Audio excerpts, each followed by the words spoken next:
Okay, so say your name and your role. I'm Isaac Holman. I'm the Clinical Programs Director of FrontlineSMS. And I'm Lucky Guinness-Sakara. I'm the Medical Director at FrontlineSMS Medic. I'm Dietrich Lawson. I'm one of the lead developers at SMS Medic. I'm Alex Harsha, and I'm the implementer of the project in Mali. Great. And what kind of change do you guys hope to make in the world with your project? So we're working in a lot of different places, but there's a common problem. Just for an example, say I live in Malawi. More than 80% of the population is rural, so chances are I might live 20, 30, 80 miles away from the nearest doctor. Now, if I'm lucky enough to live in an area that is served by community health workers, then I might have a local individual who's trained to walk to my village, between the clinic and the village, bring medicines, bed nets, provide basic care. But say, for example, I'm a young father and my child gets a fever, turns out it's malaria. What can the community health worker do to deal with that? Not a lot. My basic option is pick up my child, carry them on my back to the clinic, on foot. Far too frequently, that's just not fast enough, and a lot of people die that way. So our goal, it's about providing communication for clinics in the developing world, and we hope that these kinds of needless deaths won't happen.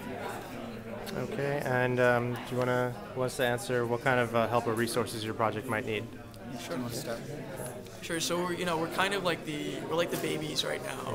We're 3 months out from our start in February 2009, and we made really good progress on some things. Currently covering about 1.2 million patients in Uganda and Malawi. It's pretty good for 3 months out. Yeah. I mean, we launched a pilot last summer in 2008, but we officially launched in February.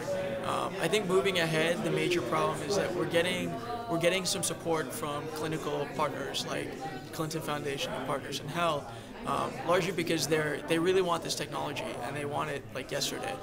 But I think what we really need in terms of resources right now is we need funding for the software development, and we need volunteer software developers to come forward and donate some of their time so we can make a lot of the technology innovations that we talked about here at NetSquared. And then beyond that, we also need support for handsets and implementation costs for our clinical partners. Handsets being cell phones. Right, handsets being mobile phones, exactly. So if you go to www.hopephones.org, you can donate your old cell phones to our clinical partners. And so like one BlackBerry could be reincarnated this way as 5 low-cost Nokias, and that eliminates the startup costs for a lot of our clinical partners around the world. So very excited to be here, and we're really happy that we got a chance to talk to everyone. Great, thanks guys. Thank you very much for the invitation. Anything? Thanks. All right, thanks guys. Cool, thanks a lot. Sorry for making you wait.